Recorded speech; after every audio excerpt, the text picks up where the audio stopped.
నమస్తే. Echo high wellness ప్రాక్టీసెస్కు స్వాగతం, సుస్వాగతం. ఈరోజు టాపిక్ కోపం. మనందరం ఎప్పుడో ఒకప్పుడు తీవ్రమైన కోపానికి గురయ్యే ఉంటాం. మనకు వేరే వాళ్ళ మీద కోపం రావడం కానీ, మన మీద మనకే తీవ్రమైన కోపం రావడం కానీ జరిగి ఉంటుంది. ఈ కోపం ఎటువంటిదంటే ముందుగా మన ఆరోగ్యాన్ని చెడగొడుతుంది, మన మానసిక స్థితిని చాలా బ్యాలెన్స్ లేకుండా చేస్తుంది. కోపంలో తప్పుడు నిర్ణయాలు తీసుకోవడం, తర్వాత బాధపడడం, ఇది సర్వసాధారణమైపోతుంది. మార్పులు రాని పిల్లల మీద తల్లిదండ్రులు కోపపడడం, ముసలి తల్లిదండ్రుల మీద పిల్లలు కోపపడడం, భార్య భర్త మీద, భర్త భార్య మీద, అత్త కోడల మీద, కోడల అత్త మీద, ఇలా ఎన్నో సందర్భాల్లో కోపం తెచ్చుకొని, ముఖ్యంగా ఆ కోపంలో వచ్చే జ్వాలలు, మంటలు, ఆ వేడి, ఆ సెగ మిమ్మల్ని దహించి వేస్తున్నట్టుగా గ్రహించలేక ఎన్నో ఇబ్బందులు పడుతూ ఉంటారు. ఈ కోపం నుంచి బయటపడటానికి ఒక సున్నితమైన సాధారణమైన సాధన ఈరోజు మనం నేర్చుకుందాం, సాధన చేద్దాం. ఈ సాధనని అనేక సందర్భాల్లో ఉపయోగించుకోవచ్చు. ఈ సాధనని క్రమం తప్పకుండా నాతో పాటు కొన్ని రోజులు చేసిన తర్వాత, మీకు పట్టు వచ్చిన తర్వాత దానిని ఎప్పుడైనా ఉపయోగించుకోవచ్చు. నేను మీ యోగాచార్య Govardhan, energy healer, NLP practitioner, EFT practitioner and eco high founder. మీకోసం కోపాన్ని నియంత్రించుకోవడానికి ఈ సాధన. ఈ వీడియో మీరు చూస్తున్నట్టయితే కోపం యొక్క పరిణామాలు మీరు ఇంతకుముందే రుచి చూసి ఉంటారు, లేదా ఇప్పుడు మీరు తీవ్రమైన కోపంలో రగిలిపోతూ ఉండొచ్చు. కానీ ఒకటే గుర్తుపెట్టుకోండి, ఈ కోపాన్ని వదిలించుకోవడం అన్నిటికంటే ముఖ్యమైన ప్రయారిటీగా తీసుకోండి. చిన్నగా కళ్ళు మూసుకోండి. Slowly close your eyes. Slowly breathe in and breathe out. Breathe in and breathe out. Breathe in and breathe out. Breathe in and breathe out. ఊపిరి వదిలేయండి. కళ్ళు మూసి ఉంచి ఇప్పుడు మీకు ఏ వ్యక్తి మీద అయితే కోపం వచ్చిందో, లేదా ఏ సందర్భం వల్ల మీకు కోపం వచ్చిందో, లేదా మీ పట్ల మీకే కోపం ఉన్నట్లయితే ఆ సందర్భాన్ని కానీ ఆ వ్యక్తిని కానీ మీ ఊహలో, భావనలో ఉంచుకోండి. ఇప్పుడు మీ లోపల ఉన్న కోపం తీవ్రతని ఒక అంకెగా మనసులో భావం చేయండి. 10 అంకెల స్కేల్ మీద ఆ కోపం ఎంత ఉందో ఒకసారి భావన చేయండి. Breathe in and breathe out.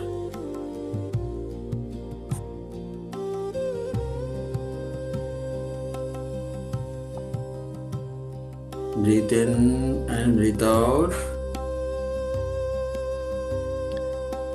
ఇప్పుడు 14 సార్లు మనం దీర్ఘ ఓంకారాన్ని చేద్దాం.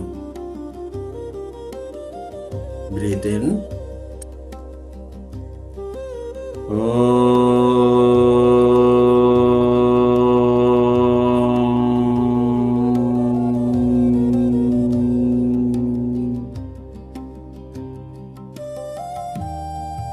కళ్ళు మూసే ఉంచండి.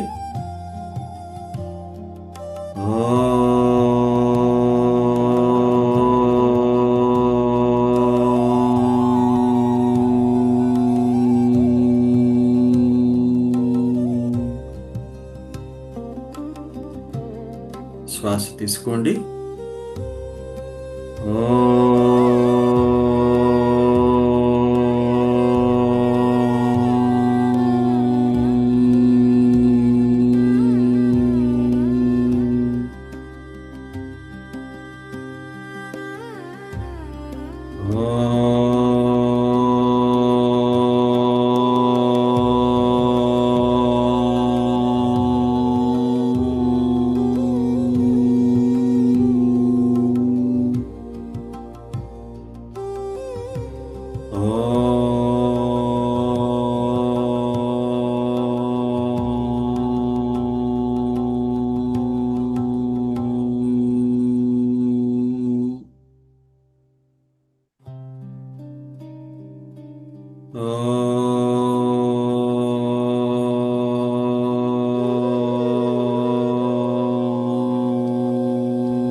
ప్రశాంతంగా ఉండండి.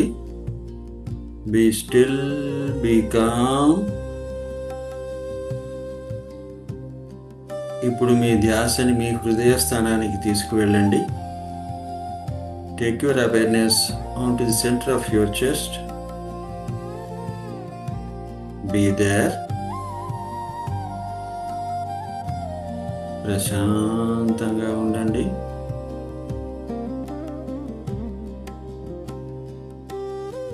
ప్రశాంతంగా ఉండండి. కళ్ళు మూసి ఉంచి 2 చేతులు నమస్కార ముద్రలో ఉంచండి.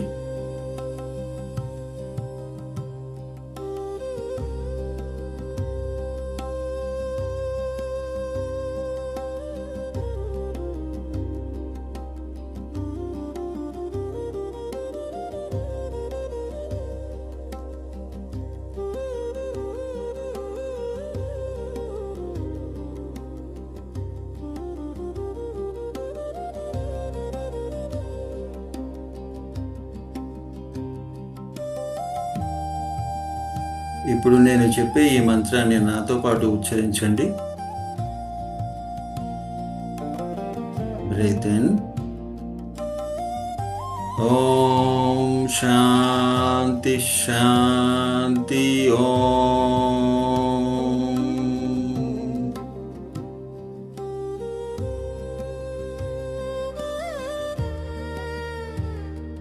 ఓం శాంతి శాంతి.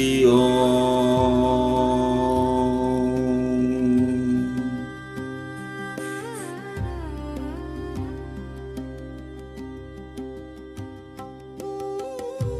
ఓం శాంతి శాంతి. ఓం.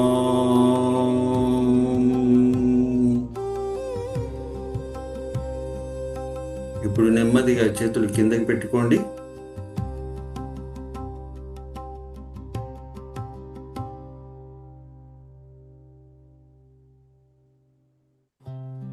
ప్రశాంతంగా ఉండండి.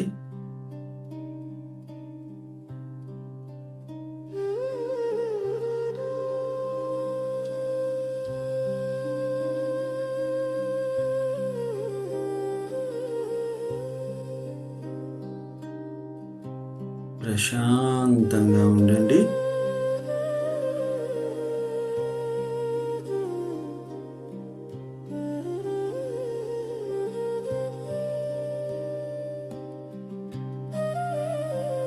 చక్కటి చిరునవ్వుతో చిన్నగా కళ్ళు తెరవండి.